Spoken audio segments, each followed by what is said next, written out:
Do you ever find yourself wanting to listen to both Spanish and English-speaking musicians? Well, what if I told you there was one singer that could do it all? This special singer is Selena Quintanilla, the queen of Tejano music. And tonight we'll be talking about the three main events in her life. Tonight we'll be talking about the beginning of her career. We'll be talking about how her success impacted the world and how her short success sadly came to a short end. So join me in this adventure to remember how our Spanish American star changed it all for the Spanish American community. But before we get started and talk about the beginning of her career, we first must talk about where this star came from. Selena Quintanilla was born on April 16th in 1971 in Lake Jackson, Texas. Selena grew up speaking English. Her father was the one who taught her Spanish phonetically in the hopes that she would be able to read and listen to Spanish without fully understanding it. He hoped that this would help her reach her Spanish community. Selena was not alone in this journey to success. She was one of three children, her brother Abraham and her sister Suzette, raised by Marcela Quintanilla y Abraham Quintanilla. Her father Abraham was the first person who realized Selena's outstanding talent. They started performing at the young ages at their family-owned restaurant.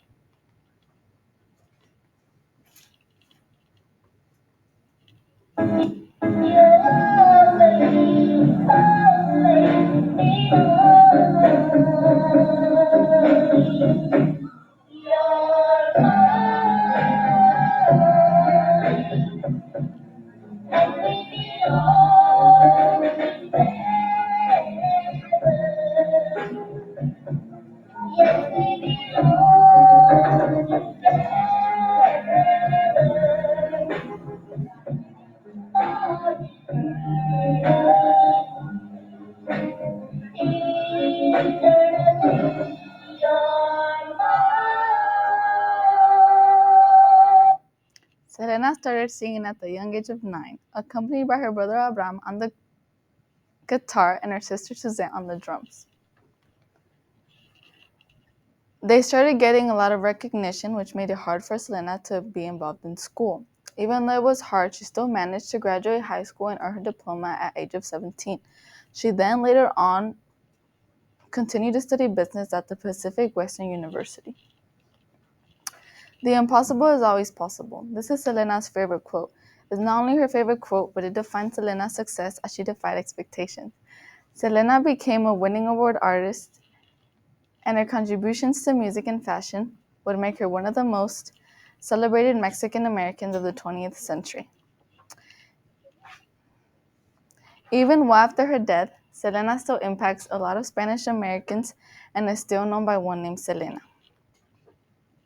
Selena would prove the world wrong, filling the Houston Astrodome with 67,000 adoring fans in 1993, 66.8 thousand in 1994, and 65,000 in 1995.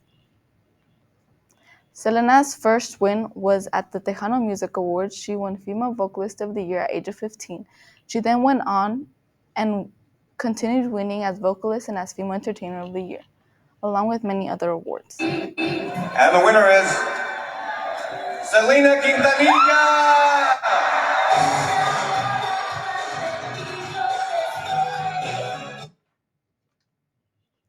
Even after her death, Selena would win almost every category.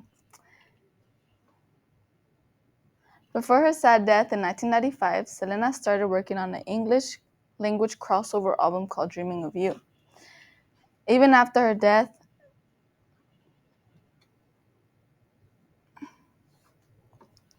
she would inspire many people, and her album became the best-selling Spanish album of all time, debuting #1 on the Billboard 200 chart and selling 175,000 copies on its very first day of release.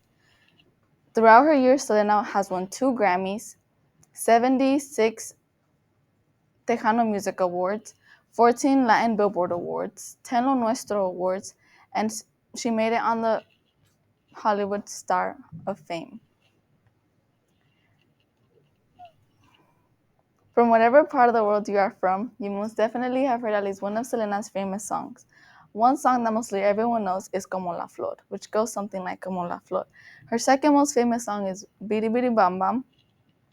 Her third, I Could Fall in Love, and this was her first ever English song, which would bring this which would bring the English community to her. Her fourth song is No Me Queda Más, and her fifth would be her last. This song is Dreaming of You. Though every story must come to an end, in Selena's case, her story tragically came to a short end. She was murdered March 31st, 1995, by someone unexpected. The unexpected someone was Yolanda Saldivar. Yolanda was a very important person to the Quintanilla family. She was the one in charge of the money, of the boutiques, and the fan clubs.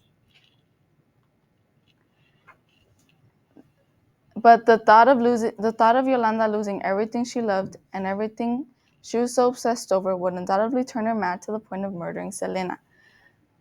Though Selena reportedly kept in contact with Yolanda for the several documents she needed, as Yolanda gave Selena the papers she needed and Selena was leaving, Yolanda pulled out a gun, shooting her under her right shoulder, injuring her artery, and causing Selena to later on pass away. Before Selena passed away, she was able to identify her murder, sentencing Yolanda Solivar to life in prison. She is currently serving her sentence in Mountain View Unit and will be eligible for parole in 2025. Now let's rewind and talk about the main